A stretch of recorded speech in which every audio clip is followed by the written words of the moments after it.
찬송가 288장 예수를 나의 구주 삼고 288장을 찬양하겠습니다.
이요 이것이 나의 찬송일세 나 사는 동안 끊임없이 구주를 찬송하리로다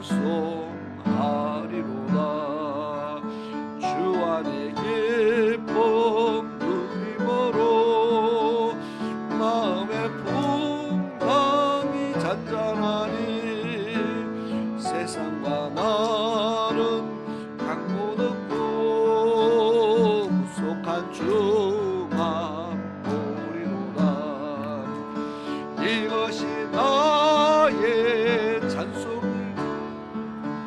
이것이 나의 찬송일세 나 사는 동안 끊임없이 구주를 우리 다시 한번 찬양하겠습니다. 1절입니다. 예수를 나의 구주 삼고 예 구주 삼고 성령과 피로써 거듭나니 이 세상에서 내 영혼이 하늘의 영광 누리도다. 이것이 나의 간증이요 이것이 나의 찬송일세. 나 사는 동안 끊임없이 구주를 찬송하리로다. 온전히 주께 맡긴 내 영 사랑의 엄성을 걷는 중에 천사들 왕래하는 것과 하늘의 영광 보리로다. 이것이 나의 간증이요 이것이 나의 찬송일세.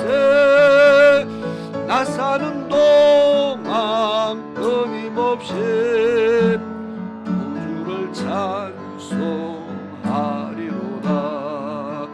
주 안에 기쁨 누림으로 마음의 풍랑이 잔잔하니 세상과는 강못 없고 구속한 주만 보이로다. 이것이 나의 간증이요 이것이 나의 찬송일세. 나 사는 동안 끊임없이 구주를 찬송하리로다.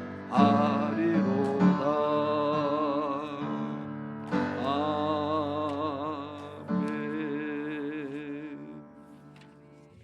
아멘.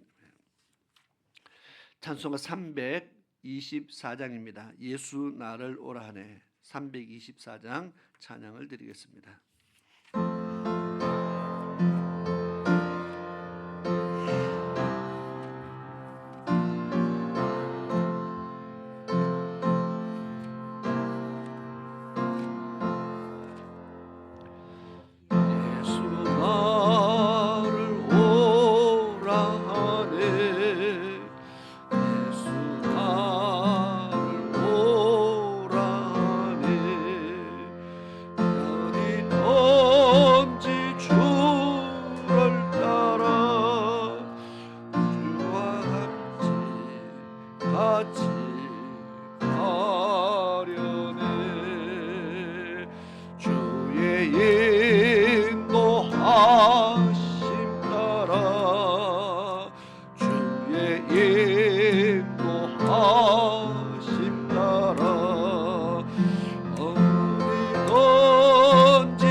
가려네.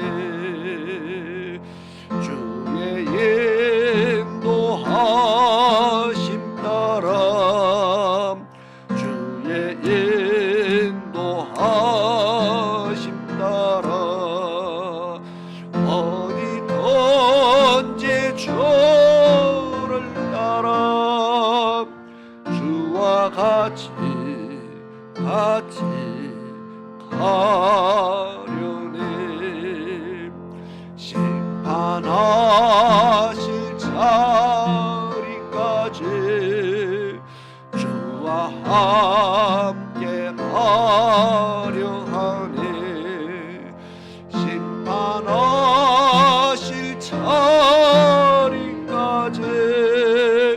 주와 함께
같이 가려네.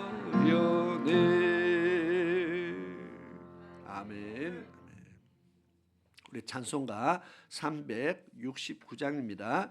369장, 죄짐 맡은 우리 구주 어찌 좋은 친구인지 369장을 찬양 드리겠습니다.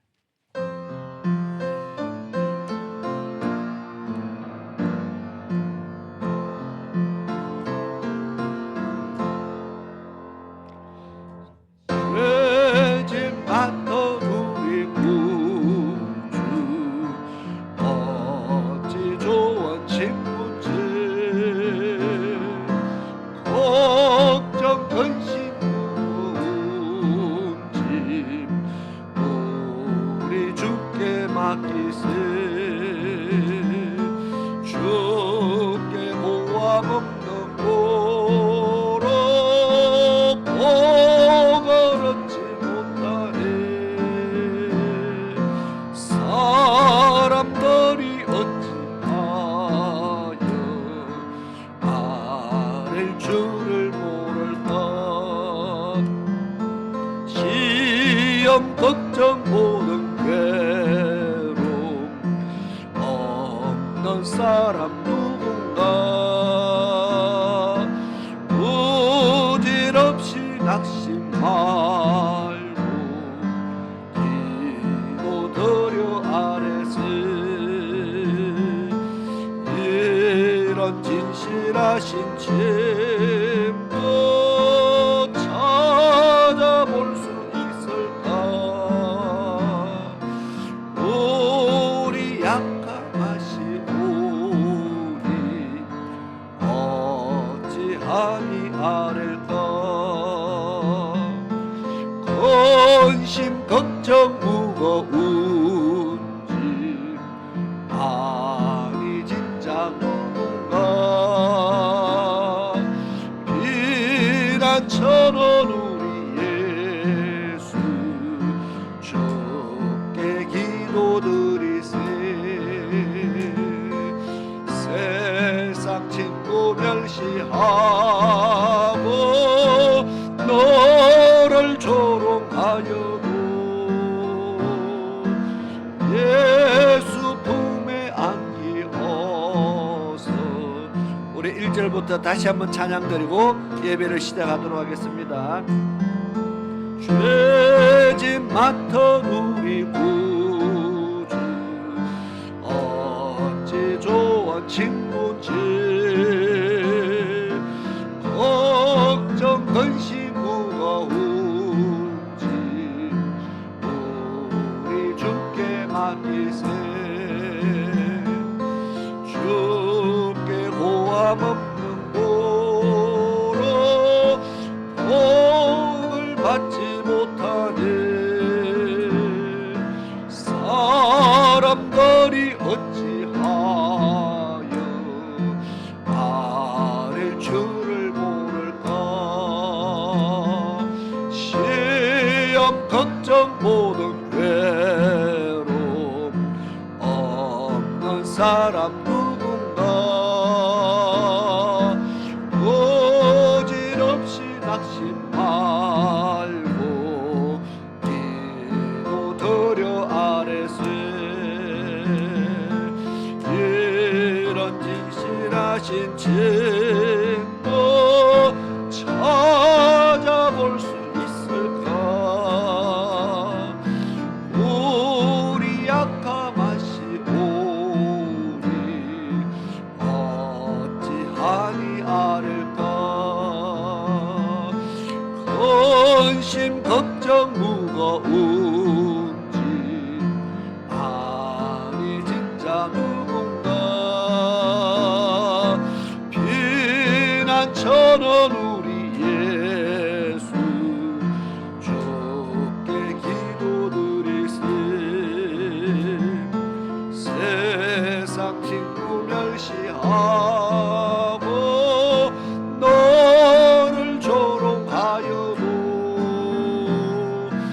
예수 품에 안기어서 참된 위로 받겠네.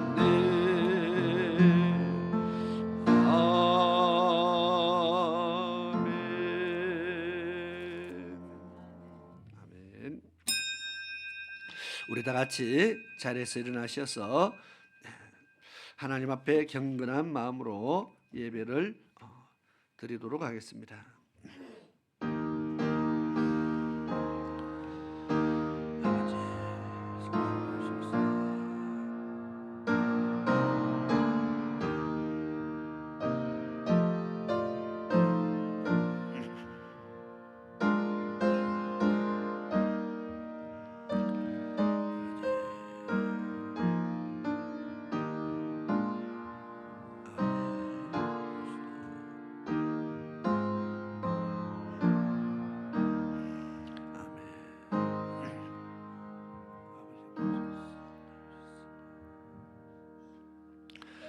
또 증거는 이것이니 하나님이 우리에게 영생을 주신 것과 이 생명이 그의 아들 안에 있는 그것이니라.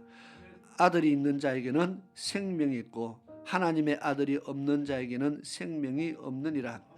내가 하나님의 아들의 이름을 믿는 너희에게 이것을 쓴 것은 너희로 하여금 너희에게 영생이 있음을 알게 하려 함이라. 아멘. 참 고마우신 아버지 하나님, 오늘 우리에게 영생의 소망을 주시고 하나님께서 약속하신 것을 반드시 이룬다 하셨사오니 오늘 그 언약을 믿고 의지하며 끝까지 잡는 자에게 이 영생의 복을 반드시 누리게 되는 하나님의 놀라운 은혜가 있을 줄 믿습니다. 우리가 그 은혜에 힘입어 오늘 주의 전에 나와서 하나님 앞에 찬양과 경배드립니다. 이 시간 머리 숙인 하나님의 백성들을 기억하여 주옵소서. 이 시간 마음을 다하고 힘을 다하고 뜻을 다하여 온전한 마음으로 전심으로 하나님을 섬기며 예배하는 그런 심령들을 허락하여 주옵시며 하나님 연락하시는 귀한 예배 드릴 수 있도록 도와주시옵소서. 뿐만 아니라 악한 것들이 우리의 마음과 생각 속에 역사하지 못하도록 지켜주시고 우리의 마음에 하나님의 말씀을 빼앗아가지 못하도록 지켜주시며 우리의 생각을 미혹하지 못하도록 지켜주셔서 하나님의 백성들이 하나님의 언약의 말씀에 힘입어 저들이 놀라운 은혜를 잊게 하시며 새 힘을 얻게 하옵시며 하늘에 신령한 은사를 누리는 귀한 역사들이 일어나게 도와주시옵소서. 오늘 주의 전에 나왔사오니 아버지 하나님, 하늘의 신령한 약속들 또 말씀에 기록된 하나님의 언약들이 저희들의 삶 속에 이루어지는 놀라운 축복들이 임하게 도와주시옵소서. 예배 마칠 때까지 주의 성령께서 함께 하시며 예배를 주관하시며 이끌어 주시기를 간절히 원하고 살아계신 예수 그리스도의 이름으로 기도드리옵나이다. 아멘. 우리 전체로 찬송가 14장 같이 찬양을 드리겠습니다.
성도 함께 영원히 널 섬기네. 성삼위일체께 성리한 무리들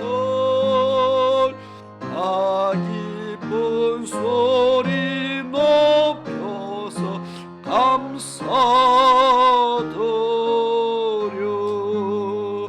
창조주 하나님 내 주님 되시니 주 앞에 나도 엎드려 경배하네.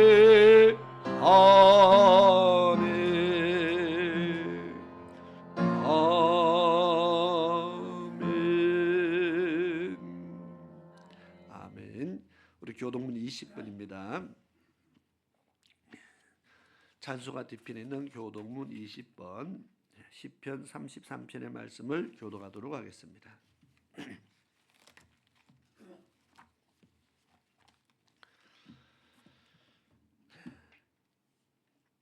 너희 의인들아 여호와를 즐거워하라. 찬송은 정직한 자들이 마땅히 할 바로다.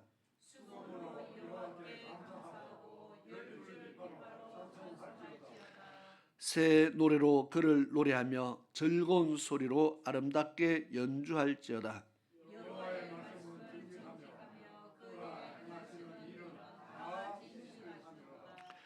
그는 공의와 정의를 사랑하시며 세상에는 여호와의 인자심이 충만하도다.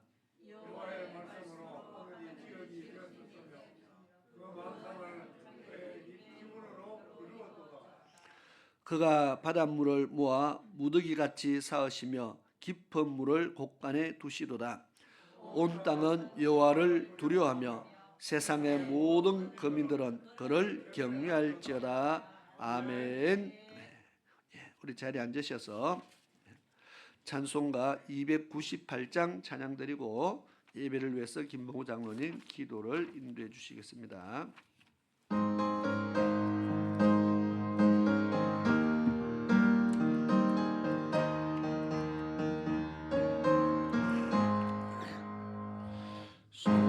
속죄하신 구세주를 내가 찬송하리라. 내게 자유 주시려고 주가 고난 당했네. 거신 사랑 찬양하리. 나의 죄 사려고 십자가에 죽임 당한 나의 주 찬양하리. 내가 구원 받은 정도 기뻐 전파하리라. 내 죄 모두 담당하신 주의 사랑 크셔라. 거신 사랑 찬양하리. 나의 죄 사하려고 십자가에 죽임 당한 나의 주 찬양하리. 승리하신 구세주를 내가 찬송하리라.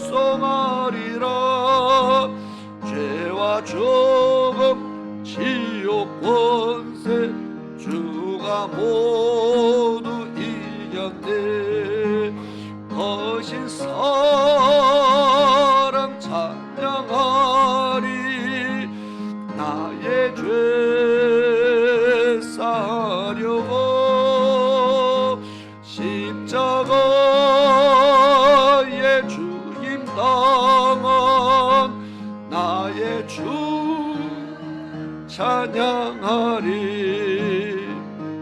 고마우신 구세주를 내가 찬송하리라.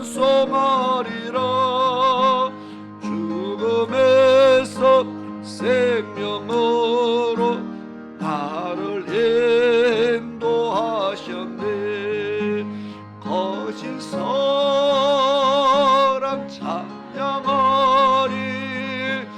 나의 죄 사하려고 십자가에 죽임 당한 나의 주 찬양하리. 아멘.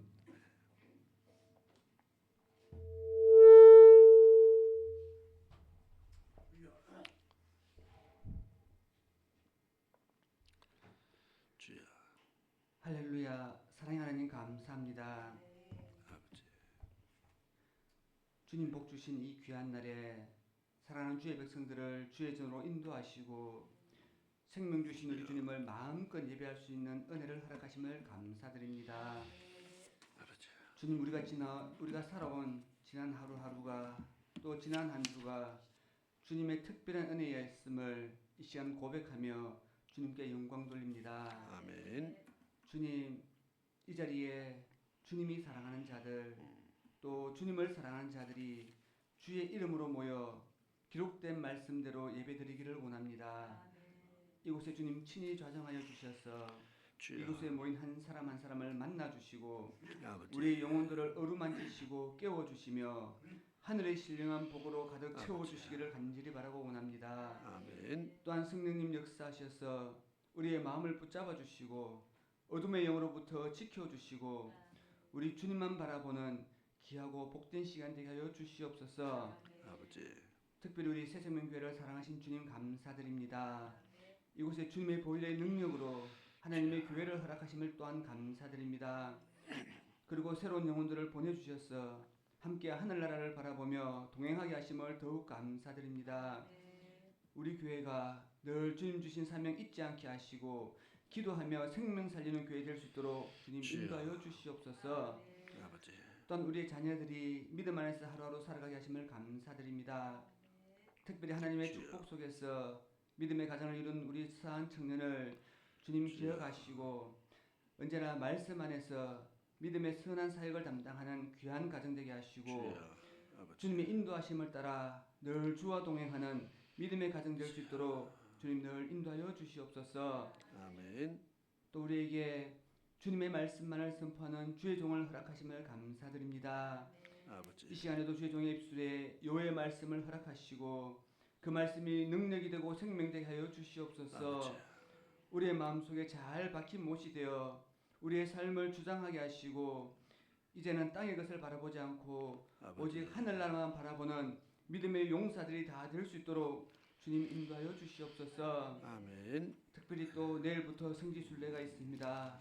주님 그 성지순례 위에 친히 함께 하시고 그 모든 순간순간을 은혜 가운데서 지켜주시옵소서. 아멘. 무엇보다 안전하고 건강하게 모든 여정을 마칠 수 있도록 도와주시고 또 그 성지순례를 통해서 그동안 믿음의 백성들이 하나님 나라의 소망을 품고 믿음을 지켜온 여정들을 생생하게 보게 하시며 아버지. 또 그 가운데 역사하신 주님의 특별한 은혜를 깨닫는 귀한 시간 될 수 있도록 주님 인도하여 주시옵소서. 아멘. 이 시간 드리는 이 예배가 우리 주님의 마음을 기쁘시게 하는 예배 되기를 원합니다. 아멘. 주님 홀로 영광 받아 주시옵소서. 아멘. 모든 말씀을 사랑이 많으신 예수님 이름으로 기도드립니다. 아멘.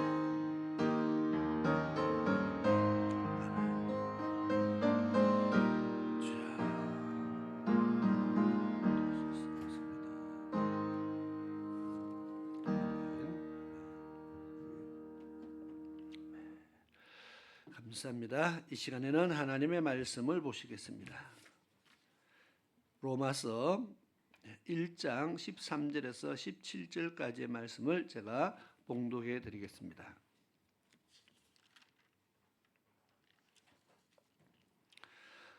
로마서 1장 13절에서 17절까지의 말씀을 제가 읽도록 하겠습니다. 형제들아, 내가 여러 번 너희에게 가고자 한 것을 너희가 모르기를 원치 아니하노니 이는 너희 중에서도 다른 이방인 중에서와 같이 열매를 맺게 하려 함이로되 지금까지 길이 막혔도다. 헬라인이나 야만이나 지혜 있는 자나 어리석은 자에게 다 내가 빚진 자라. 그러므로 나는 할 수 있는 대로 로마에 있는 너희에게도 복음 전하기를 원하노라. 내가 복음을 부끄러워 아니하노니 이 복음은 모든 믿는 자들에게 구원을 주시는 하나님의 능력이 됨이라. 첫째는 유대인에게요 또한 헬라인에게로다. 복음에는 하나님의 의가 나타나서 믿음으로 믿음에 이르게 하나니 기록된 바 오직 의인은 믿음으로 말미암아 살리라 함과 같으니라. 아멘. 이 시간 우리 찬양단의 특송으로 하나님 앞에 영광을 드리겠습니다.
사랑은 오래 참고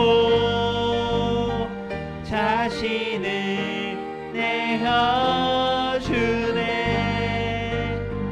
서로 사랑할 때 세상은 주보내. 사랑은 절대 지지 않네. 사랑은 오래 참고 자신을 내어주네. 서로 사랑할 때 세상은 주보내. 사랑은 절대 지지 않네. 여호와께 돌아가자. 우리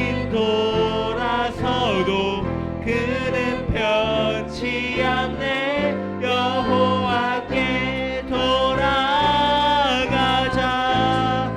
흐린 넘어져도 그 사랑 영원하네. 여호와께 돌아가자. 흐린 돌아서도 그는 변치 않네. 여호와께 돌아가자. 흐린 넘어져도 그 사랑 영원하네. 흐린 넘어져도 그 사랑 영원하네.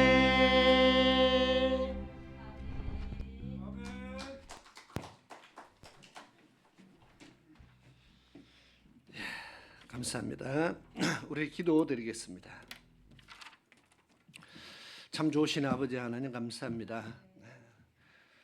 이 시간에도 저희들이 찬양과 경배로 하나님 앞에 영광을 드립니다. 또 찬양할 수 있는 입술 주셔서 감사하고 하나님 앞에 또 은혜 받을 수 있는 그런 마음들을 주셔서 감사하며 정말 하나님을 섬길 수 있는 은혜와 또 영적 지혜를 주심에 감사를 드립니다. 이 모든 것들이 세상의 모든 사람들이 다 할 수 있지만 다 하는 것이 아니고 또 누릴 수 있지만 다 누리는 것이 아니고 하나님께 부름받은 하나님의 자녀들이 누리는 특권인 줄 믿습니다. 오늘 우리를 불러주신 하나님 앞에 감사드리며 이 시간을 정말 전심으로 하나님 앞에 온전히 드리는 귀한 심령들 되게 도와주옵소서. 예수님의 이름으로 기도드리옵나이다. 아멘. 우리 지난주에 또 그 전주 몇 주에 걸쳐서 우리가 예수님에 대한 이야기를 했습니다. 우리 예수님께 우리는 은혜를 입은 자라는 것을 이야기했습니다. 하나님께서 그 아들을 우리에게 보내주신 그 이유에 대해서 우리가 왜 예수를 믿어야 되는지를 우리가 이야기를 했습니다. 말씀을 통해서 그렇게 예수 믿어야 될 우리가 이유를 알아야 우리가 하나님을 섬기는 것이 감사와 기쁨으로 할 수 있다 그렇게 말했습니다. 그냥 믿으라 하는 것보다 또 말씀에 그냥 자꾸 순종하라 하는 것보다 우리가 억지로가 아니고 기쁨으로 할 수 있어야 된다 했습니다. 억지로 하는 순종이 아니고 스스로 자원하는 심령으로 하나님 말씀을 믿고 듣고 믿고 순종할 수 있어야 되는데 그러기 위해서 우리가 은혜를 알아야 된다. 그래서 하나님께 우리는 얼마나 큰 은혜를 받았는가를 몇 주간에 걸쳐서 계속 이야기했습니다. 하나님이 그 아들을 이 땅에 보내주신 그것이 우리에게 얼마나 큰 은혜인가를 이야기했는데 그래서 내가 은혜 받은 자라는 것을 알아야 된다는 겁니다. 내가 은혜 받은 것이 없다고 생각하면은 하나님께서 나에게 해준 것이 무엇이 있느냐고 그렇게 생각하고 그렇게 따진다면은 우리는 신앙생활을 즐거움으로 할 수가 없습니다. 늘 하나님 앞에 하나님 내게 해준 것이 무엇이 있습니까? 그렇게 원망하는 마음으로 신앙생활을 하면은 모든 것이 힘들고 어렵다는 겁니다. 그래서 하나님이 나에게 해준 것이 무엇이 있는가를 먼저 발견하는 것이 정말 중요합니다. 내가 하나님께 받은 것이 어떤 것이 있나를 우리가 먼저 돌아봐야 되는데 많은 사람들이 받은 것을 생각하면 당장 눈앞에 보이는 현실적인 문제부터 내 생활부터 내 형편부터 내 처지부터 먼저 돌아봅니다.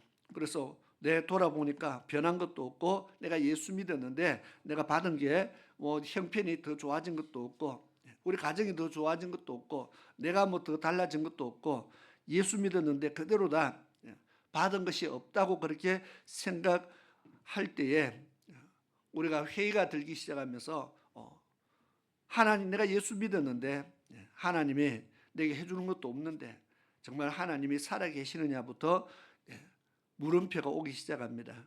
내가 계속 예수를 믿어야 되느냐 그렇게 생각을 하게 된다는 겁니다.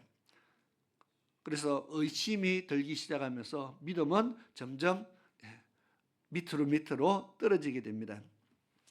자, 우리의 내 현실에서 내가 예수를 믿었으면 당장 내 현실이, 내 삶이, 내 생활이 엄청난 놀라운 변화가 있을 거라고 생각하는데, 그것이 사실은 우리가 신앙생활하면서 일어나야 되는 거죠.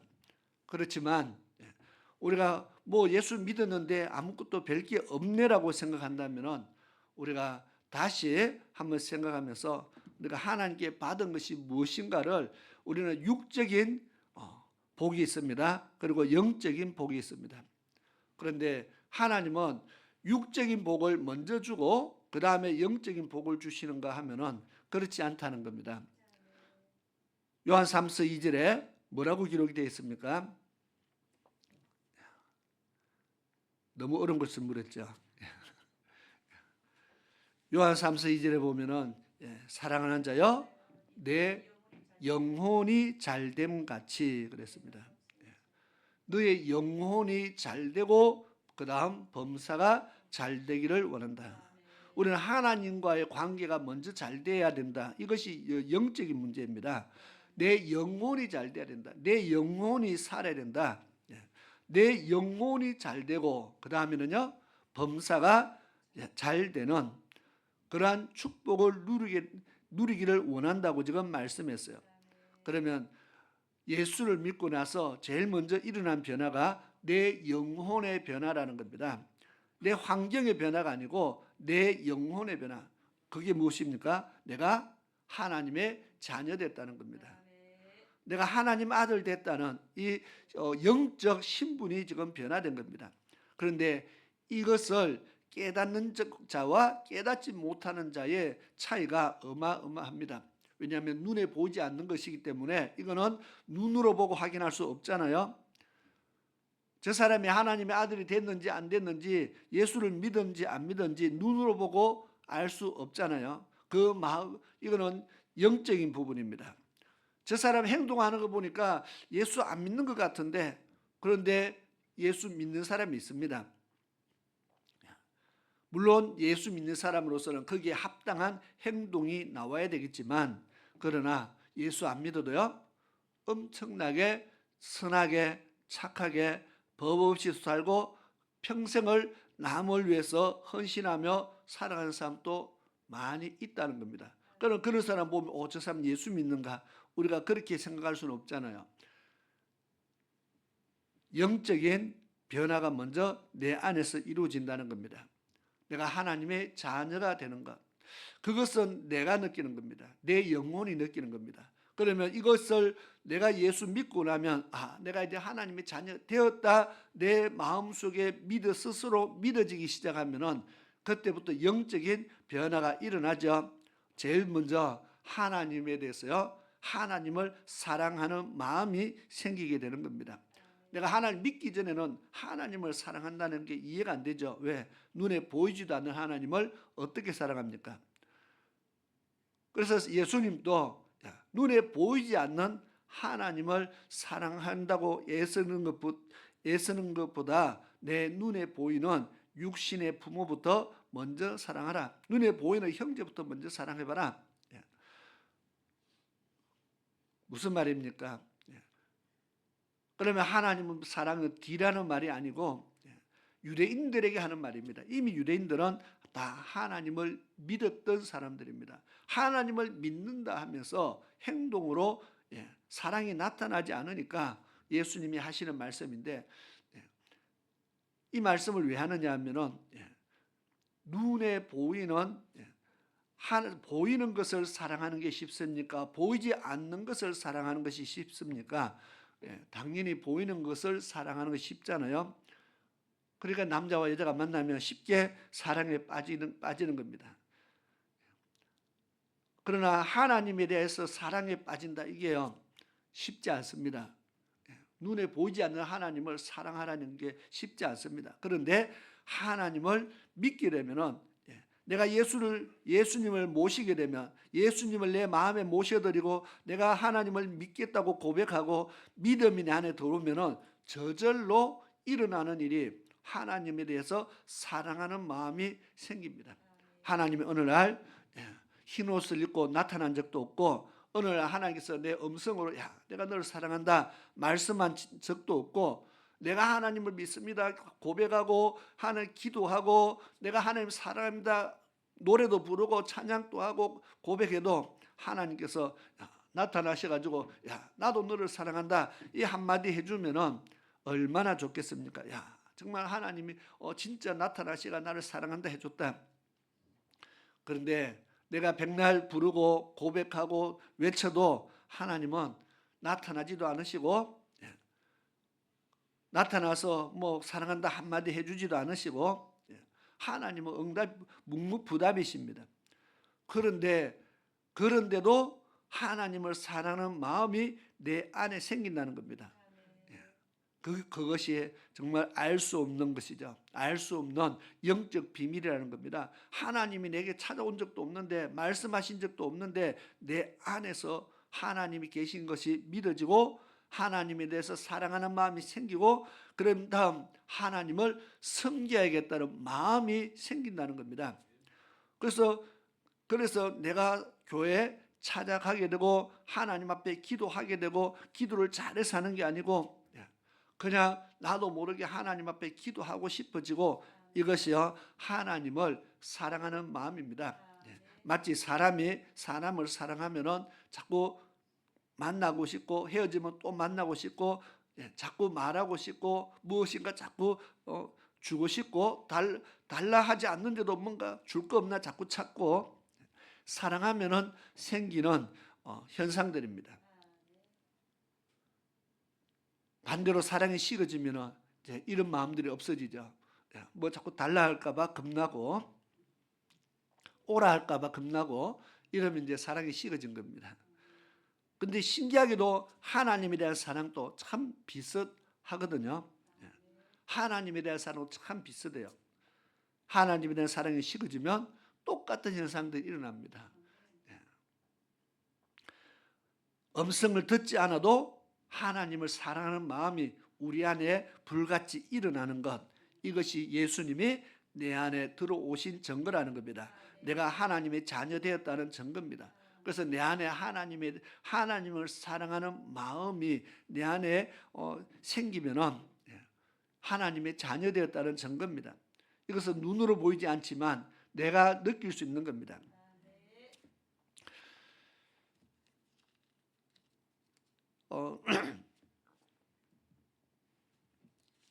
바울 사도는 누구보다 하나님에 대한 사랑하는 마음이 참 넘쳤다, 많았다, 뭐 그렇게 표현할 수 있습니다. 충만했다, 가득 찼다. 왜 그렇게 말을 할 수 있느냐? 사도행전 20장 23절 4절을 한번 볼까요? 사도행전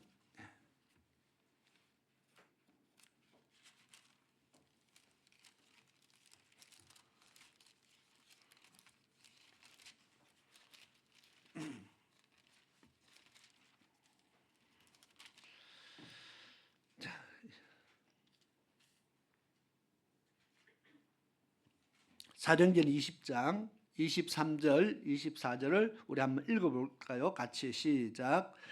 오직 성령이 각 성에서 내게 증가하여 결박과 환난이 나를 기다린다 하시나 나의 달려갈 길과 주 예수께 받은 사명 곧 하나님의 은혜의 복음 증가하는 일을 마치려 하면은 나의 생명을 조금도 귀한 것으로 여기지 아니하노라. 아멘.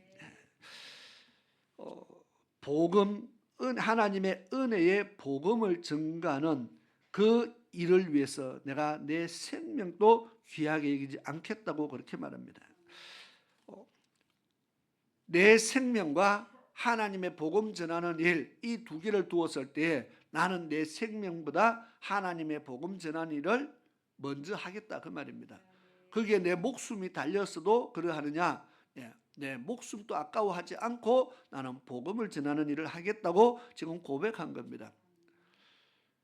아니 내 생명보다도 복음 전하는 일이 더 귀합니까? 사람마다 대답은 다릅니다. 내 생명이 더 귀하지요? 내 가족이 더 귀하지요? 할 수도 있습니다. 바울 사도에게 묻는다면 바울 사도는 나는 생명도 조금도 아까워하지 않겠다고 그렇게 대답했다는 겁니다. 사람마다 대답은 다를 수 있지만 이 대답 속에서 바울 사도가 하나님에 대해서 얼마나 하나님에 대한 사랑이 크고 놀라운지를 알 수가 있습니다.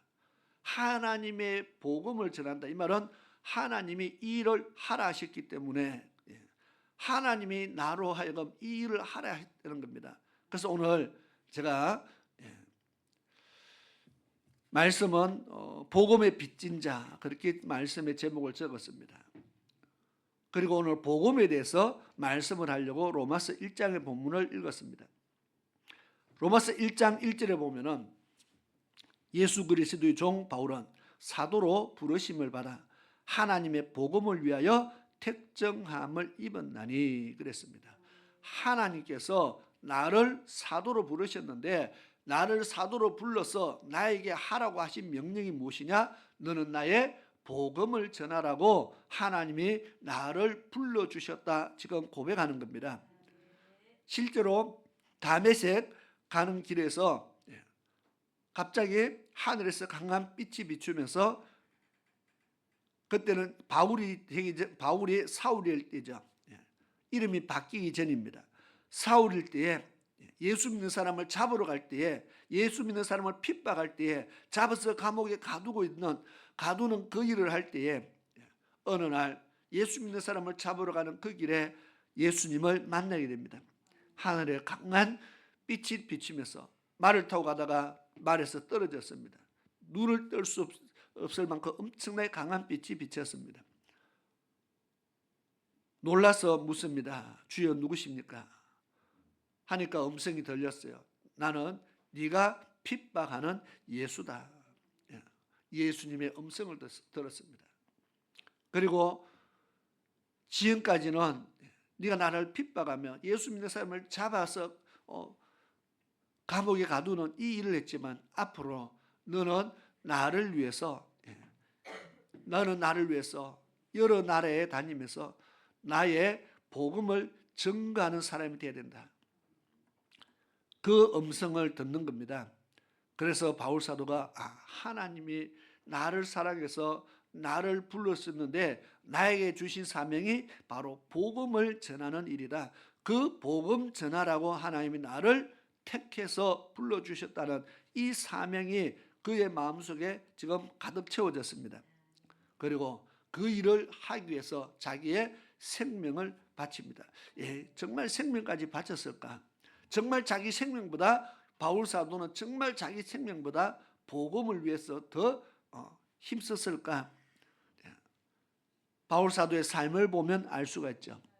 바울 사도는 예수님을 만나기 전까지는 예수 믿는 사람들을 잡아서 감옥에 가둘 수 있는 권한을 얻은 사람이었습니다. 그리고 권세가 있다 그 말이죠. 아무나 가서 감옥에 집어넣을 수 있는 거 아니잖아요. 권세를 얻었습니다. 그리고 그의 원래는 바리새인이었습니다. 바리새인들은 유대인들에게 존경받는 그런 지도층에 있는 사람들입니다. 그리고 가말리엘이라는 사람의 교법사 밑에서 학문을 배웠다 했습니다. 옛날이라서 그렇지 오늘 우리나라로 치면 서울대 출신이다 이렇게 말하면 되겠어요. 옛날에는 그렇게 표현했습니다. 이제는 서울대 출신의 박사학위까지 갖고 있는 엄청난 유능한 인재였다는 겁니다. 그러니까 이 사람의 한마디에 권세가 있었다는 겁니다. 가문도 좋았습니다. 실력도 있었습니다. 능력도 있었고 모든 것이 유대인 사회에서 정말 존경받는 그런 위치에 있고 모든 것이 괜찮았는데 조건으로 보면은 세상적인 조건으로 보면 정말 이만한 남자면은 여자들이 줄을 서야 됩니다. 그런데 바울 사도가 예수님을 만나고 나서 그 모든 것을 다 버리기 시작합니다. 자기 실제로 그렇게 고백을 합니다. 나는 예수를 만나고 나서 내가 가졌던 모든 조건들, 내가 가졌던 모든 환경들 다 배설물처럼 여겼다. 배설물은 몸 바깥으로 쏟아내는 겁니다. 그거는 절대로 아까워하는 사람 없습니다. 내가 가졌던 것을 다 아낌없이 버렸다 그렇게 말합니다.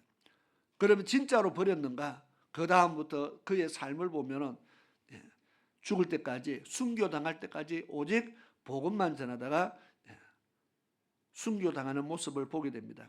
자, 그러면 바울 사도는 정말 예수님을, 하나님을 정말 사랑하는 자였다는 것을 알게 됩니다.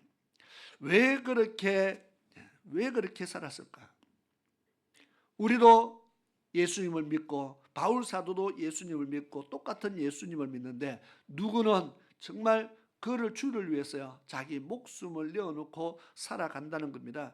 똑같은 믿는 자인데 왜 이렇게 삶이 달라지느냐 그 말입니다. 바울 사도는 스스로 생각하기를 바울 사도는 구원을 얻은 것이 우리보다 2배를 받았습니까? 그런 거 없잖아요. 구원은 똑같은 구원이지 우리보다 더 나은 구원이 있고 못한 구원이 있지 않잖아, 그죠? 똑같은 영혼의 구원을 받았는데 바울 사도가 느끼는 그 영혼의 구원, 내가 받은 그 구원의 감격이 스스로 생각하기를 무지 크다고 생각하는 겁니다. 얼마나 크다고 생각했을까요? 내 목숨보다도 더 크다고 생각한 겁니다. 내 생명보다도 내가 하나님께 받은 은혜가 더 크다고 생각한 겁니다. 우리는 하나님께 받은 은혜가 얼마나 크다고 생각합니까? 우리는 하나님께 받은 은혜가 정말 예수 그리스도를 통해서 우리가 구속받은 은혜가 그 은혜가 얼마나 큰가? 그것은 사람마다 느끼는 것이 다르다는 겁니다.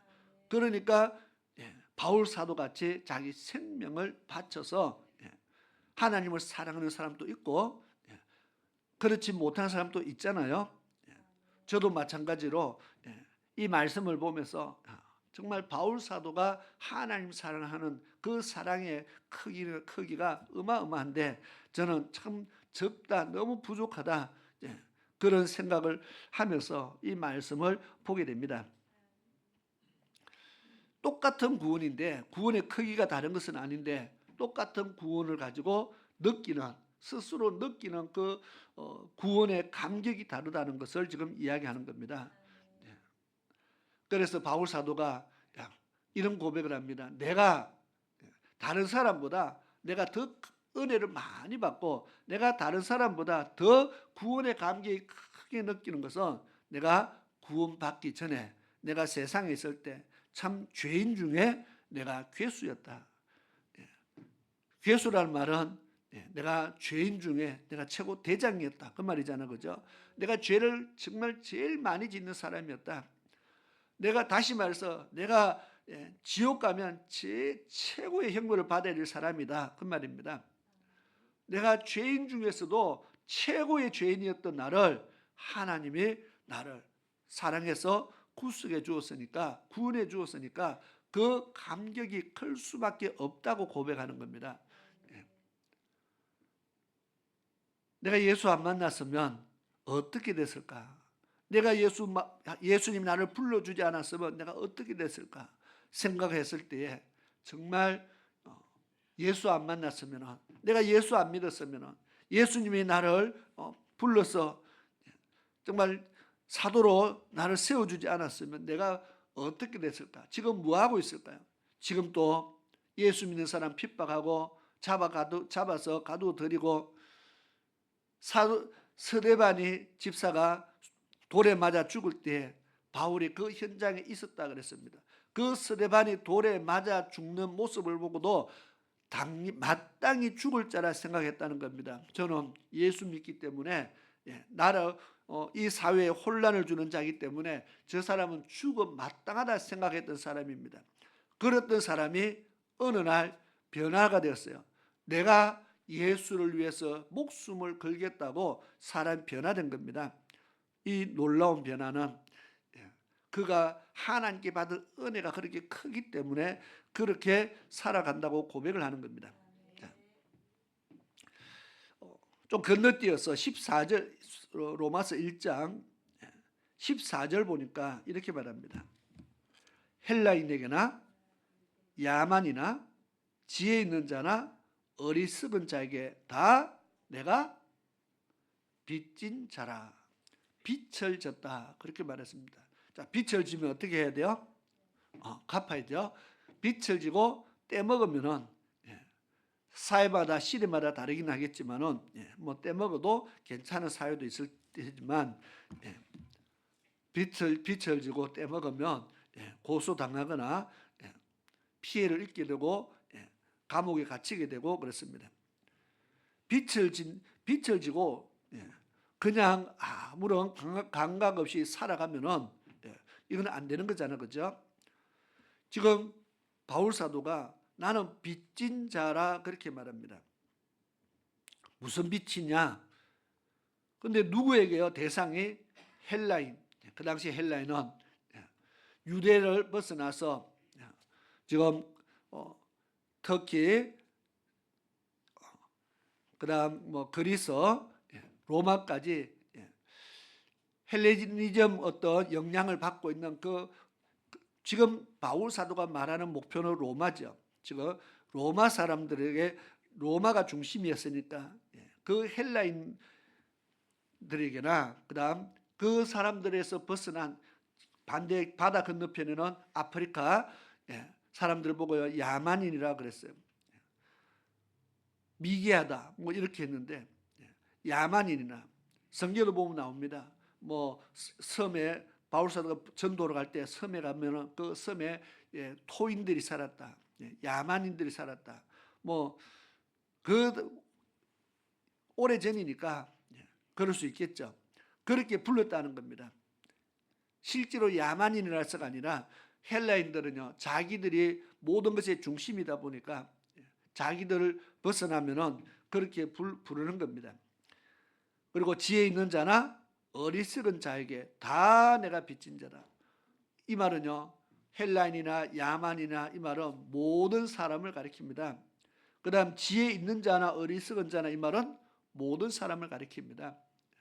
이따 지금 모든 사람들에게 유대인뿐만 아닌 지금 모든 사람에게 내가 빚을 졌다 그렇게 말합니다. 그럼 이 빚이 다 모으면 얼마나 될까요? 지금 아무도 우리가 예수 믿었다고 해서 내가 예수 믿고 나니까 나는 복음의 빚진 자구나.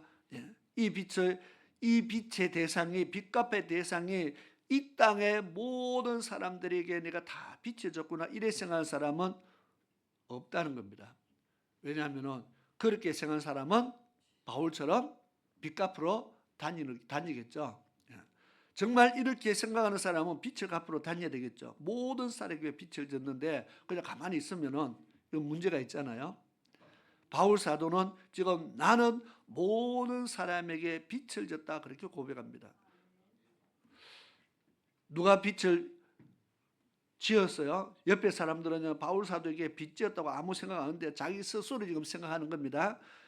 그러면서 15절에 그러므로 나는 할 수 있는 대로 로마에 있는 데에게도 복음 전하기를 원하노라. 이 말로 봤을 때 돈의 빚이 아니고 무슨 빚이에요? 복음의 빚을 진 자라고 지금 고백을 하고 있는 겁니다. 내가 예수 믿고 나니까 이 땅의 수많은 사람들에게 나는 복음의 빚을 진 사람이다. 그래서 복음을 전도하러 간다가 아니고 복음의 빚을 갚으러 간다. 뭐 그런 마음으로 열심히 빚 갚으러 다닌 것 같습니다. 이 빚은 평생 갚아도 다 갚지 못하는 빚이죠. 복음송가 가사에 이 가사가 노래가 있어요. 나는 빚진 자, 나는 복음의 빚진 자라고는 장욱조 목사님의 지은 곡이 있어요. 복음의 빚진 자다. 어떻게 해야 됩니까? 빚을 졌으니까 갚아야 되잖아요. 그런데 이거는 바울 사도가 자기 스스로 자기 스스로 고백한 거지 뭐 여러분들 빚졌습니까? 여러분들에게 빚졌습니까? 이거는 개인적인 개인적인 신앙의 고백인데 내가 은혜 받고 보니까 그렇다는 겁니다. 예수 믿고 나니까 은혜 받고 보니까 내가 구원의 감격을 누리고 나니까 이 복음에 대해서 말하지 아니할 수 없는 그런 불같은 심령이 생기면서 내가 정말 복음을 전해야 된다. 내가 전하지 않으면은 복음을 전하지 않으면 하나님께서 그 핏값을 내게 찾는다. 자, 이렇게 생각을 하면은 빛이 맞습니까? 아닙니까? 내가 복음을 말하지 않으면 그 말하지 않은 것에 대한 그 대가를 하나님이 내게 묻는다. 그렇게 생각하면은 이게 지금 그냥 내가 전도하러 간다가 아니라 빚 갚으러 간다. 그 말이 맞겠죠? 그러면 성경에 그런 말이 있을까 없을까요? 신기하게도 있다는 겁니다. 이미 구약에서부터 에스겔서부터 에스겔 선지자에게 하나님께서 하시는 말씀이 있어요. 야 인자야, 네가 저기 저 악한 사람들 가서 여호와의 말씀이 이러하다고 해라. 외쳐라. 만약에 네가 외치지 않았어. 그들이 자기 죄로 인해서 죽으면 죽는 사람은 자기가 죄를 지어서 죽으니까 당연히 죄를 따라 죽지만 그 사람이 죽게 된 그 핏값을 내가 너에게서 찾겠다. 왜? 너는 가서 말해라 했는데 네가 외치지 않았기 때문에 너가 외치지 않았기 때문에 그 사람의 핏값을 내가 너에게 찾겠다. 자, 에스겔 선지자는 외쳐야 될까요? 안 외쳐야 될까요? 안 외치면 저 사람들이 자기 죄로 죽지만 그 자기 죄로 죽는 그 죄의 값까지도 핏값까지도 하나님이 내게 찾는다는데 가만히 있을 사람이 없자는 거죠. 지금 엄청난 빛을 지어놨는데 복음을 외치라고 말씀을 외치라는 빛을 지금 지어놨어요. 외치지 않을 수가 없어요. 그런데 외치기만 하면은 네가 외쳤는데 그 사람이 믿고 안 믿고는 그거는 너하고 상관없다. 네가 외치기만 하면은 그 사람이 돌이키든 돌이키지 않아서 죽든 그 사람은 그 죄로 인해서 죽었는데 너하고 아무 상관이 없다. 왜? 너가 외쳤기 때문에, 네가 복음을 말했기 때문에, 하나님 말씀을 전했기 때문에 너는 그 사람의 죽음과 아무 상관이 없다. 그러나 외치지 않으면 내가 피값을 찾겠다. 그래서 에스겔 선지자는요, 죽으라고 외칠 수밖에 없는 겁니다.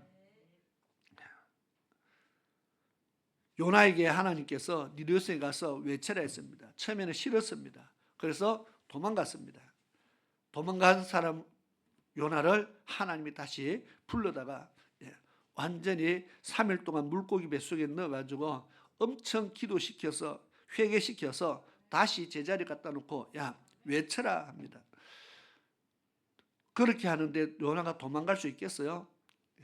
하나님이 외쳐라는데 네가 하기 싫어도 전에는 하기 싫어가 도망갔는데 그 하기 싫은 자리에 하나님 다시 데려다 놓습니다. 야, 너 여기 가서 외쳐라. 나는 하기 싫은데 그거 하기 싫. 웬만하면은 요나도 선지자인데 하나님이 하라는 것을 안 하고 냅다 도망가는 그런 선지자였겠어요. 니느웨는 정말 가기 싫었던 겁니다. 그랬는데 정말 그거는 가기 싫었는데 하나님이 가라 하니까 선지자임에도 불구하고 도망갔어요. 근데 하나님이 다시 잡아다가 야, 너 여기 가서 말하기 싫어도 외치기 싫어도 가서 외쳐라. 안 할 수가 없잖아요. 하기 싫어도 가서 외쳐라니까 외쳐야 되는 겁니다. 그래서 억지로라도 붙잡혀 가서라도 외쳐라 하니까 가서 외칠 것 같으면 스스로 자원해서 가는 게 100번 낫겠죠. 바울 사도는 누가 시켜서 했으면 이렇게 했을까요? 그런데 스스로 정말 이 복음의 빚진 자의 심정을 가지고 정말 복음을 위해서 그렇게 살다가 순교까지 당했다는 겁니다. 자, 그러면 우리는 복음의 빚진 자인데 먼저 복음에 대해서 먼저 한번 생각을 해봐야 되는 겁니다. 이 복음이 그러면 도대체 무엇이길래 바울 사도가 하나님이 나를 복음을 위해서 나를 불렀다고 그렇게 말하느냐? 로마서 1장 2절에 보니까 이 복음은 하나님이 선지자들로 말미암아 그의 아들에 관하여 성경에 미리 약속하신 것이다. 이 말을 아주 쉽게 3절 4절 더 보겠습니다. 이 아들로 말하면 육신으로는 다윗의 혈통으로 나셨고 성결의 영으로는 죽은 자 가운데서 부활하여 능력으로 하나님의 아들로 인정되셨으니 곧 우리 주 예수 그리스도시라. 복음이 무엇이냐 누가 묻는다면은 이렇게 지금 바울 사도가 설명했는데 이거를 가서 읽어주면은 그냥 쳐다봅니다. 그게 뭔 말인데? 복음이 이거다 하고 읽어주면은 사람들이 그저 쳐다보고 웃습니다. 말이 어렵다는 겁니다. 다시 복음이 무엇이냐를 이야기한다면은 바울 사도가 지금 복음의 빚진 자라 했잖아요. 복음을 위해서 산다고 했잖아요. 우리 뭐 복음을 위해서 살아라고 말한다면은 복음이 무엇이냐? 첫 번째로 여기에 선지자를 통해서 그의 아들에 관한 이야기를 지금 아들에 관해서 성경에 미리 약속한 말씀들이라 그렇게 말합니다. 첫째로 하나님의 아들에 대한 말씀을 가리켜서 복음이라 그렇게 말한다는 겁니다. 하나님의 아들에 대한 말씀. 하나님의 아들. 그래서 구약에는 메시아가 오신다. 메시아가 오시면 그가 이 땅을 이렇게 회복할 것이다. 메시아가 오면 어떻게 될 것이다. 제가 구약에 계속 이야기하잖아요. 그게 뭡니까? 하나님의 아들에 대한 말씀이라는 겁니다. 선지자를 통해서 성경에 미리 하신 말씀. 그것이 바로 복음이다. 그러면 선지자들이 무슨 이야기했느냐? 메시아 그리스도가 오면은 어떻게 될 것이다. 그리스도를 통해서 어떻게 회복될 것이다. 그리스도에 대한 하나님의 아들에 대한 이야기가 바로 복음입니다. 그러나 우리가 복음을 전한다는 것은 무엇입니까? 하나님의 아들에 대한 이야기를 하는 겁니다. 하나님의 아들에 대한 이야기를 하는 것이 복음입니다. 하나님의 아들에 대한 이야기 우리가 많이 압니까 모릅니까? 그동안 교회 다니고 신앙생활하고 성경 읽었으니까 하나님의 아들에 대한 이야기를 왜 모르겠습니까? 우리가 신약 성경을 부지런히 읽으면은 예수님에 대해서 웬만큼 우리가 알게 되잖아요. 하나님의 아들에 대한 이야기는 바로 예수님이 누구신가부터 이야기하는 겁니다. 선지자들이요 메시아를 이야기했습니다.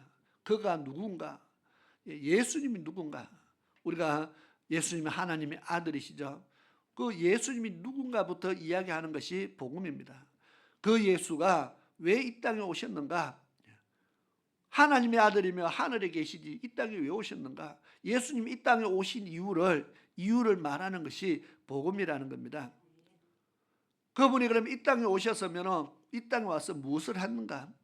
신약 성경은 예수님이 이 땅에 와서 무엇을 했는가를 기록해 놓은 것입니다. 예수님이 와서 무엇을 했는가? 그걸 우리가 성경을 다 읽어줄 수는 없잖아요. 뭐 병자도 고쳤다, 죽은 자도 살렸다, 그 다 이야기할 필요 없습니다. 예수님께서 이렇게 정의했습니다. 내가 다른 곳에 가서도 다른 동네 가서도 복음을 전파리니 내가 이 일을 위해서 왔다고 그렇게 말합니다. 예수님은 이 땅에 오셔서도 천국 복음을 전하기 위해서 계속 다녔습니다. 예수님도 이 땅에 오셔서 복음을 전했다는 겁니다.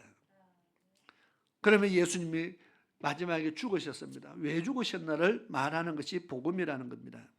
예수님 왜 죽었어요? 그것을 설명하는 것이 복음입니다. 그냥 죄를 지어서 죽은 거 아니잖아요. 예수님이 왜 죽으셨는가? 그 예수님의 죽음이 바로 나와 우리와 상관이 있다는 것을 이미 2000년 전에 일어난 사건인데 지금 오늘 나하고 무슨 상관이 있습니까? 그 시공간을 뛰어넘어서 2000년 전에 돌아가셨지만 지금 또 그 예수님의 죽으심을 내가 믿으면 내가 구원을 받을 수 있기 때문에 상관이 있다는 겁니다. 그 죽음이 나하고 상관이 있다. 그 죽음이 나하고 상관없으면 우리는 예수를 못 믿는 겁니다. 그 죽음에 대해서 이야기하는 겁니다. 그리고 그의 부활에 대해서 이야기하는 겁니다. 왜냐하면 그의 부활이 예수님이 부활이 없으면 우리에게도 부활이 없기 때문에 그랬습니다. 바울 사도가 그렇게 고백합니다. 내가 모든 것을 다 버리고 예수만 쫓아가는데 만약에 부활이 없다면, 예수 믿었는데 죽고 부활이 없다면 나는 이 세상 사람 중에서 가장 어리석은 사람이다. 왜? 부활도 없는데 부활이 있는 줄 착각하고 내가 잘 나가던 명예도 버리고 내가 세상에 잘 나가던 직위도 버리고 내가 세상에 누리는 것 다 버리고 오직 예수를 위해서 고난받고 핍박받고 그렇게 쫓아갔는데 부활이 없으면 내가 어리석은 삶을 살았다는 겁니다. 나는 참 불쌍하게 살았다는 겁니다. 만약에 부활이 없다면 나는 정말 어리석은 사람이다. 그런데 내가 이렇게 살아가는 이유, 부활이 있기 때문에 그렇게 산다는 것을 말합니다. 나는 부활이 있다는 것을 확실히 믿기 때문에 그렇게 살지, 내가 어리석어서 무엇을 몰라서 내가 부활도 없는데 부활이 있는 것처럼 쫓아가는 것이 아니고, 나는 정말 이 사실을 확실히 믿기 때문에 내가 세상의 것을 다 내려놓고 예수를 쫓아간다고 고백했습니다. 그것을 그 예수님에 대한 이야기를 우리가 쭉 하는 것이 바로 복음이라는 겁니다. 그리고 또 복음이 무엇이냐 했을 때에 예수님께서 이 땅에 오셔서 우리에게 하신 약속들이 있습니다. 성경에 보니까 그의 아들에 관하여 성경에 미리 약속하신 것, 그렇게 말했습니다. 약속하신 것들이 있어요. 예수 왜 믿어야 되느냐? 예수 믿으면 어떻게 되느냐? 예수님이 우리에게 무엇을 말했는데 바로 천국에 대한 약속입니다. 예수님이 약속하신 것에 대해서 이야기하는 것이 복음입니다. 예수님은 열심히 설명했는데 약속이 없으면요, 바울 사도도 말했잖아요. 부활이 없으면요 아무 소용이 없는 겁니다. 천국이 없으면 아무 소용이 없는 겁니다. 베드로서 1장 9절에 믿음의 결국은 영혼의 구원이라 그랬습니다. 영혼의 구원이 없으면 또 예수 왜 믿는데? 그렇게 나오는 거잖아요. 구원이 없으면, 천국이 없으면 예수를 왜 믿는데요? 하나님의 아들에 대해서 열심히 설명해 놓고 약속이 없으면 아무 소용이 없는 겁니다. 그래서 복음은 그의 아들을 통해서 이루어질 약속을 말하는 것이 복음이다. 이거는요 정말 복음입니다. 그냥 영어로 말하면 뭐 뉴앙겔레스라고 해서 뭐 복된 소식이다, 뭐 좋은 소식, 굿뉴스 해갖고 좋은 소식이다, 뭐 이렇게 해가지고는 표현할 수 없는 겁니다. 좋은 소식은 얼마든지 있습니다. 길 가다가 반가운 사람을 만나도 좋은 소식이고요, 돈을 많이 벌어도 좋은 소식이고, 뭐가 하던 게 잘 돼도 좋은 소식이고, 하다못해 옆집에 강아지가 5마리 낳았다 해도요 좋은 소식이고, 사람들 다 좋아하더라고. 요즘은 강아지를 좋아해서 완전 난리가 났어요. 호텔도 생기고 뭐 카페도 생기고, 그러다 보니까 뭐 애완견을 위한 어떤 음식 만드는 공장도 생기고 이제 뭐 완전 난리가 났어요. 그러니까 이제 옛날에는 개는 무시를 당했는데요, 이제는 무시하면 안 됩니다.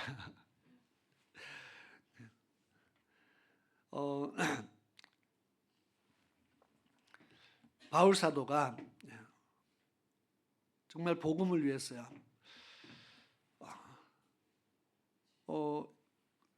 그렇게 산 것이 약속이 있었다고 지금 이야기하는 거잖아요. 약속 없으면은 이 모든 것이 헛거다. 그러니까 오늘 우리는 그 약속을 믿느냐는 겁니다. 내가 믿지 않는 것을 전할 수 없잖아요. 내가 믿지 않는 것을 전할 수 없기 때문에 먼저 나에게 이 약속을 믿는 믿음이 있어야 된다는 겁니다. 또 이 복음이 무엇이냐? 바로 하나님의 말씀이 복음이라는 겁니다. 우리 성경의 히브리서 4장 2절을 한번 찾아볼까요? 히브리서 4장 1절 2절을 보겠습니다. 히브리서 4장 1절 2절 보면은 이렇게 써놨습니다. 그러므로 우리는 두려워할지니 그의 안식에 들어갈 약속이 남아 있을지라도 너희 중에 혹 미치지 못할 자가 있을까미라. 2절 같이 읽습니다. 시작. 저희와 같이 우리도 복음 전함을 받은 자이나 그러나 그 들은 바 말씀이 저에게 유익되지 못한 것은 듣는 자가 믿음을 화합지 아니함이라. 아멘. 자, 믿음을 화합지 않았다는 것은 말씀을 들었는데 순종하지 않았다는 겁니다.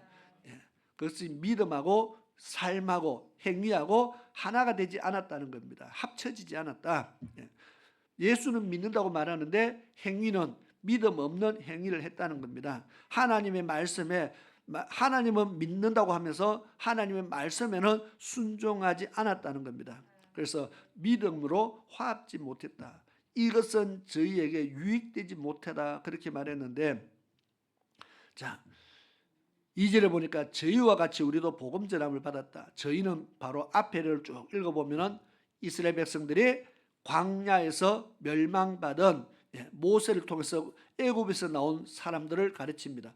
그들과 같이 우리도 복음을 받았다. 자, 그들과 같이 그러면 광야 생활했던 애굽에서 나온 사람들도 무엇을 받았다는 겁니까?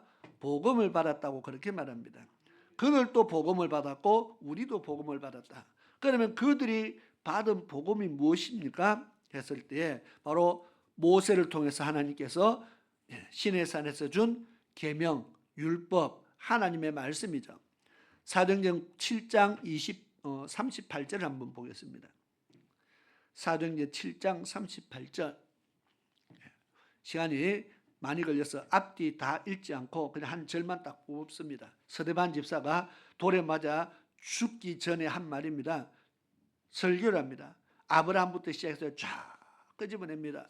그 다음에 모세 얘기를 하면서 이 말씀을 합니다. 한번 읽어보겠습니다. 시작. 시내산에서 말하던 그 천사와 및 우리 조상들과 함께 광야 교회에 있었고 또 생명의 도를 받아 우리에게 주던 자가 이 사람이라. 아멘. 이 사람은 모세입니다. 자, 시내산에서 우리 조상들이 모세가 시내에서 하나님의 말씀을 받았다는 겁니다. 그리고 광야 생활했던 그 광야를 광야 교회라 그렇게 표현했습니다. 그 광야교에서 뭘 했느냐? 모세가 시내산에서 받았던 그 하나님의 말씀을 광야에서 지금 지키겠잖아요. 이것을 생명의 도를 받아 우리에게 주었다 그렇게 말했습니다. 자, 율법을 시내산에서 받은 그 율법을 사도행전 7장 38절에 율법을 받아 이렇게 표현하지 않고 생명의 도를 받았다 그렇게 말합니다. 생명의 도라는 말이 무슨 말입니까? 도자는 길이란 뜻입니다. 생명의 길을 받았다. 다시 말해서 그 말씀대로 살면 생명을 얻게 되는, 생명을 얻는 길로 나아갈 수 있는 말씀이라는 겁니다. 여기서 생명의 길로 간다는 것은 바로 천국으로 가는 길을 말합니다. 그 말씀대로 살면 우리가 천국으로 가는 길을 알게 된다는 겁니다. 그래서 생명의 도다 그렇게 말합니다. 그러면 이 생명의 도, 이 율법이 뭡니까? 하나님의 말씀이죠. 자, 그럼 복음이 무엇이냐 했을 때에 이 광야 백성들이 들었고 히브리스에 이미 유대 그다 2000년 전에 이미 유대 교회 교인들이 들었던 그 복음은 바로 생명의 도라고 표현했습니다. 이것을 다른 말로요 하나님의 말씀이라는 겁니다. 복음이 무엇이냐? 하나님의 말씀이다. 예수님의 말씀만 떠나서 예수님의 이야기만 떠나서 그 다음 더 나아가서 복음은 하라는 말과 하지 말라는 우리에게 생명으로 인도하는 하나님의 말씀이 바로 복음이다 그 말입니다. 이게 왜 복음입니까? 생명의 도로 생명의 길로 우리를 이끌어가기 때문에 복음이죠. 이렇게 살면 반드시 생명을 얻고 복을 얻는다 했습니다. 내가 너희 앞에 두 길을 두었나니 그랬죠. 두 길이 있다. 한 길은 생명과 복을 얻는 길이고 또 다른 한 길은 저주와 사망에 이르는 길이다. 내가 어느 길을 걸어갈 것이냐. 하나님이 택하라는 겁니다. 그래서 이 말씀은, 하나님의 말씀은 우리로 하여금 생명으로 나아가도록 만드는 말씀이기 때문에 이것이 바로 복음이다.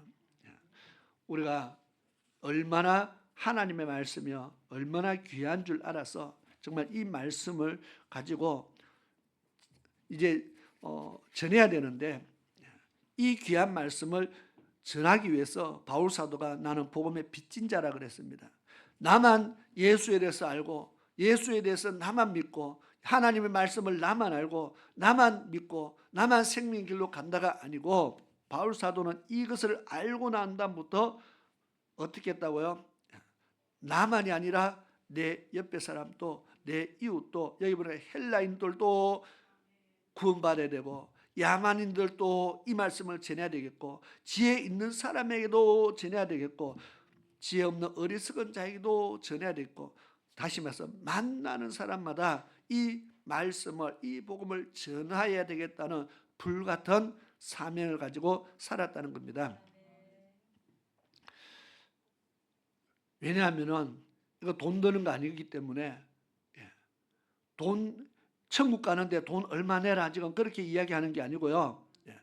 이것을, 이 예수 그리스도에 대해서 믿기만 하면은 생명을 얻기 때문에, 죄에서 구속함을 얻기 때문에, 이것은 내가 말만 하면 된다는 겁니다. 가서 말만 하면 되는 겁니다. 내가 이것을 전하기만 하면 되는 겁니다. 뭐 말만 하면 다 예수 믿습니까? 아니죠. 말만 하면 다 예수 믿을 것 같으면 그렇진 않지만, 하나님께서 우리에게 요구하는 것이 가서 데리고 와서 여기 앉혀서 고백시켜서 영접시켜라 까지 시켰으면요, 우리가 전도하는데 머리를 많이 흔들어야 됩니다. 그런데 예수님께서 전하라 그랬잖아요. 에스겔 선지자에게도 하는 말씀이 가서 그냥 외쳐라. 여호와의 말씀이 이러하다 가서 외쳐라. 그까지가 네가 하는 일이다. 그 다음 듣고 뉘우치고 돌이키는 것은 그 사람 속에서 일어나는 일입니다. 그 사람 안에서 일어나는 일입니다. 그 사람이 듣고 돌이키가 돌아오면은 사는 것이고, 들었는데도 돌아오지 않는 것은 자기 죄로 인해서 사망에 이르기 때문에 우리가 하는 것이 이 복음을 가서 외치라는 겁니다. 그런데 바울 사도는 그냥 단순히 외치는 것에서 끝나지 않고, 외쳐서 받아들인 자들을 데려다가 훈련도 시켜서 교회도 세우고 참 많은 일을 했어요. 엄청나게 많은 일을 했는데, 오늘 우리는 바울 사도처럼 그렇게 전 세계를 향해서 복음을 전하기 위해서 나아가라가 아니라, 우리가 할 수 있는, 정말 내가 예수를 믿고 내 안에서 그 구원의 감격의 크기가 얼마나 하나에 따라서 나타나는 것이 있겠죠. 정말 이 구원의 감격이 크면 클수록 우리는 복음의 빚진 자라는 그 빛이요 커진다는 겁니다. 구원의 감격이 작으면 빚도 작아져 가지고 별로 갚을 게 없어요. 무슨 말인지 이해가 됩니까? 영혼에 대한 구령의 열정이요, 이 빛이 많다고 생각하면 구령의 열정이 커진다는 겁니다. 내가 전도해야 될 그 불같은 마음이 일어나고, 내가 빛이 별로 없다 생각하면 전도하고자 하는 마음도 사라진다는 겁니다. 그런데 바울 사도는 정말 모든 사람에게 나는 빚진 자다. 정말 이 마음이 하나님 주신 은혜인 줄 믿습니다. 하나님이 이런 은혜 주셨기 때문에 이렇게 이 은혜로, 이런 믿음으로 살아갔습니다. 우리는 어떤 은혜로 살아갑니까? 우리는 받은 은혜가 얼마나 큰지 우리 다시 한번 돌아보면서, 나는 은혜가 받은 은혜가 조금밖에 없으니까 이렇게 살 거다가 아니라 다시 한번 돌아보자는 겁니다. 하나님께 받은 은혜가 큰가 작은가를 다시 한번 돌아보고, 그 은혜의 크기와 넓이와 깊이가 얼마만한 것을 우리가 다시 한번 생각해 보면서, 그 은혜로 다시 한번 우리가 회복되어지고, 바울 사도처럼 나도 복음의 빚진 자구나, 내 생명의 빚진 자다. 그래서 이 빛을 갚는 것은 예수님이 나를 위해서 생명을 바쳤으니까 이 빚을 갚는 것은 생명은 생명으로 갚아야 되는 겁니다. 돈은 돈으로 갚아야 되는데 생명은 생명으로 갚습니다. 어떻게 갚습니까? 죽어가는 영혼을 하나님 앞으로 인도하는 것이요, 정말 영혼을 살리는 거잖아요. 그것이 바로 생명을 생명으로 갚는 겁니다. 예수님이 나를 위해서 생명 바친 것을 나도 예수 위해서 죽겠습니다. 바울 사도가 그렇게 말했잖아요. 그 죽는다는 것이 무엇입니까? 영혼을 전도하다가 죽겠다, 그렇게 고백했잖아요. 영혼을 살리는 것이 생명의 빛을 갚는 겁니다. 그래서 헬라인이나 야만인에게나 지혜 있는 자나 어리석은 자에게 내가 다 복음의 빛을 줬다. 그래서 그 빛 갚으로 나는 다니겠다. 이 바울 사도의 믿음의 고백을 우리의 마음판에 한번 새기면서 나도 복음의 빛, 그다음 복음의 빛뿐만 아니라 생명의 빛을 줬다. 정말 생명의 빛을 줬다. 예수님께. 그래서 우리가 이 생명의 빛을 갚기 위해서 정말 우리의 남은 삶이 이 생명의 빛을 갚는다는 마음으로 하나님을 위해서 주를 위해서 정말 살아가는 그런 믿음의 결단들이 있기를 축원합니다. 기도드리겠습니다. 좋으신 아버지 하나님 감사합니다. 바울 사도가 복음의 빚진 자로서 정말 예루살렘과 유대와 사마리아와 땅 끝까지라는 그 말씀을 이루기 위해서 그 옛날에 그 어려운 시대에 정말 어마어마한 거리를 다니면서 전도하고 또 전도하고 전하는 정말 놀라운 그의 삶을 보여주었습니다. 정말 복음의 빚진 자로서 살아가는 삶이 어떠한 것인가를 우리에게 보여준 참으로 모범이 되는 줄 압니다. 오늘 우리도 이 주님께 받은 그 생명의 빛을 갚기 위해서 정말 힘써 살아갈 수 있게 하시고, 어찌하든지 정말 생명의 빛, 생명을 생명으로 갚기 위해서 정말 우리 주위에 죽어가는 많은 영혼들을 위해서 기도하며 또 그들의 영혼을 살리기 위해서 힘을 다하는 그런 은혜의 삶을 살게 도와 주시옵소서. 예수님의 이름으로 기도드리옵나이다. 아멘. 이 시간 찬송가 433장 찬양 드리면서 예물 드리는 시간을 가지겠습니다.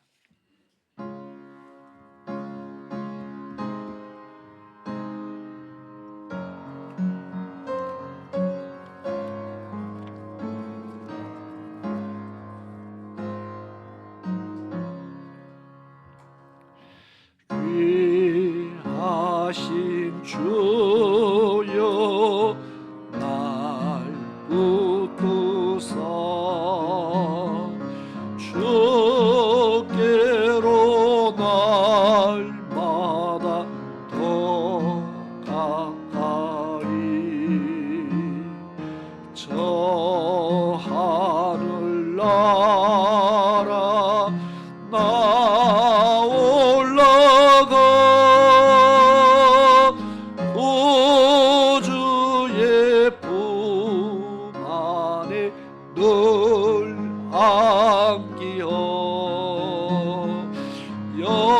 영생의 복 받기 원합니다. 봉헌할 물건 나 없어도 날마다 주께로 더 가까이 내 죄를 주께 다고하니 주님의 보혈로 날 씻어서 눈보다 더 이게 하오. 4절 부르겠습니다. 이 세상 내가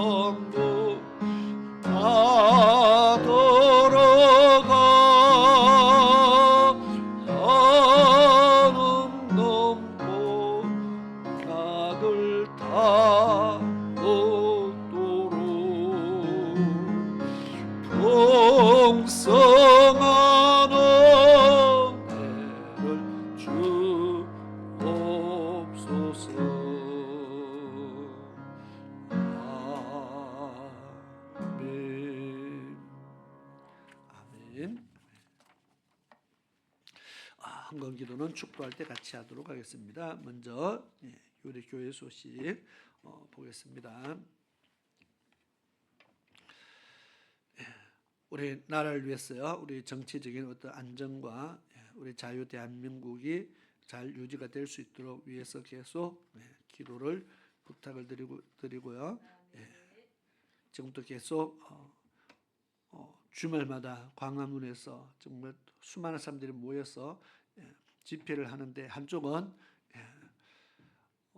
이 자유 대한민국을 지키기 위해서, 한쪽은 둘 다 나라를 지키기 위해서 한다고 하는데, 누가 서로가 옳다고 하지만은 그러나 정말 하나님이 원하는 나라가 될 수 있도록 우리가 그렇게 기도하시기 바랍니다.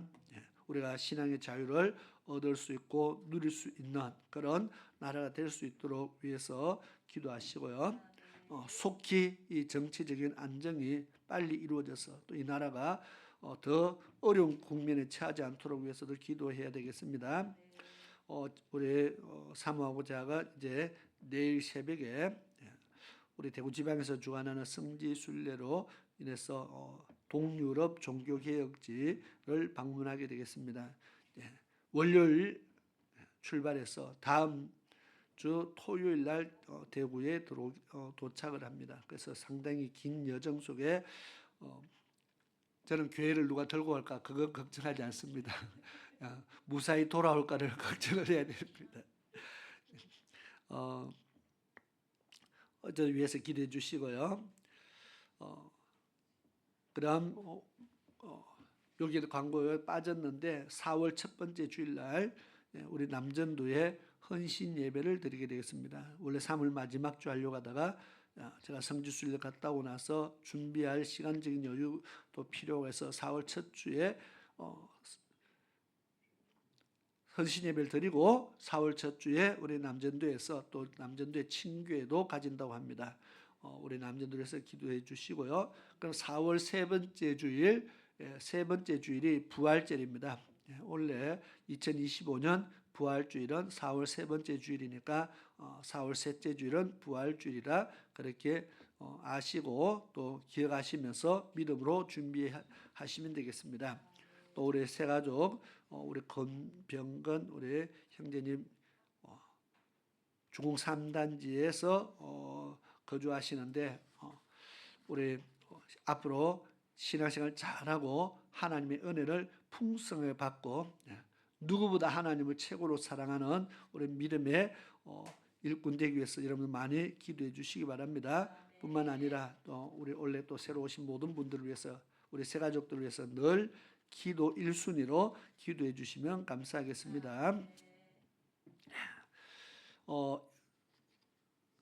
이 시간 오늘 식사는 또 미리 광고합니다. 우리 지난 토요일 날 우리 설주 전도사님 큰딸 서하은 청년이죠. 결혼식을 했는데 또 많은 분들이 다녀왔고 그래서 결혼식 그 기념으로 제가 보니까 100% 다는 아니고요. 고기를 대접합니다. 드시면서 위에서 기도해 주시고 좋은 가정 이루어서 또 앞으로 귀한 사역 잘 감당하도록 귀한 딸을 위해서도 늘 기도해 주시면 감사하겠습니다. 우리 다 같이 자리에서 일어나셔서 찬송가 490장 찬양 드리고 헌금기도와 축도로 예배를 마치도록 하겠습니다.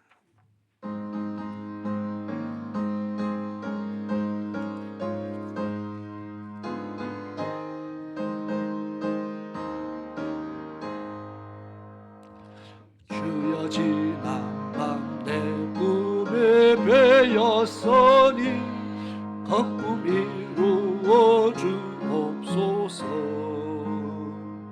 밤과 아침에 계시로 보여주사 항상 은혜를 주옵소서. 나의 놀라운 꿈 정녕 남이 끼는 장차 건너네 하늘 편에 나의 놀라운 꿈 정녕 이루어져 주님 얼굴을 배우리라. 마음 괴롭고 아파서 낙심될 때 내게 소망을 주셨으며 내가 영광의 주님을 바라보니 앞길 환하게 보이도다. 나의 놀라운 꿈 정녕 남이 끼는 장차 근원의 하늘편에 나의 놀라운 꿈 정녕 이루어져 주님 얼굴을 배우리라. 세상 풍조는 나날이 변하여도 나는 내 믿음 지키리니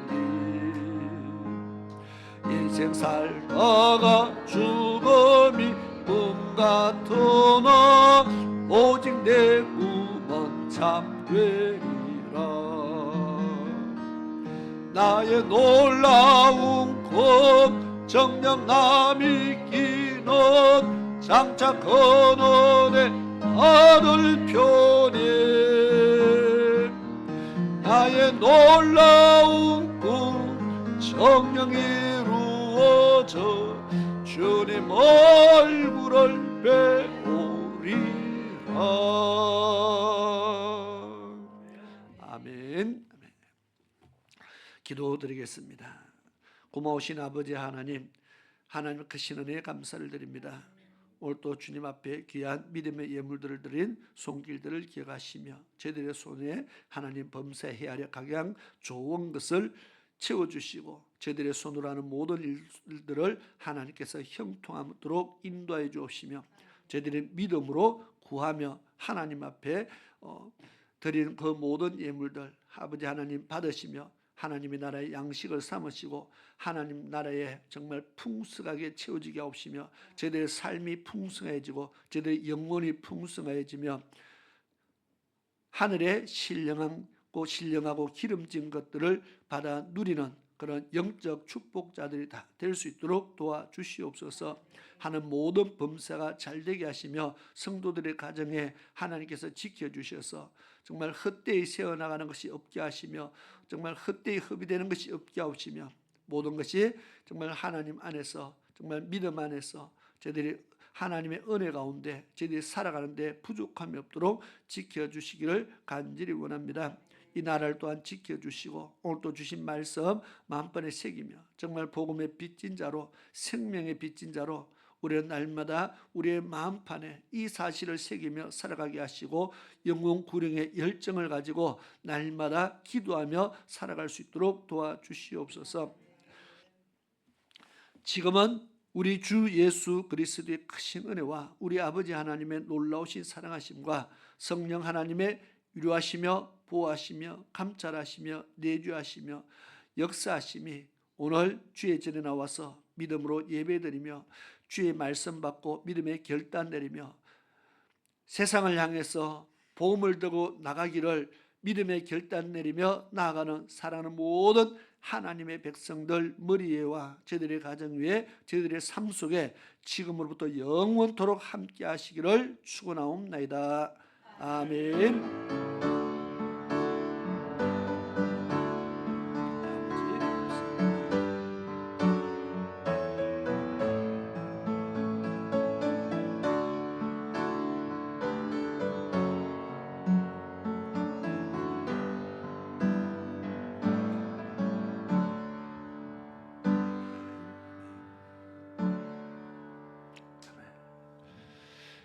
우리 축복합니다. 우리 앞뒤 옆 사람을 돌아보면서 우리가 축복을 비는 마음 빌면서 찬양하겠습니다.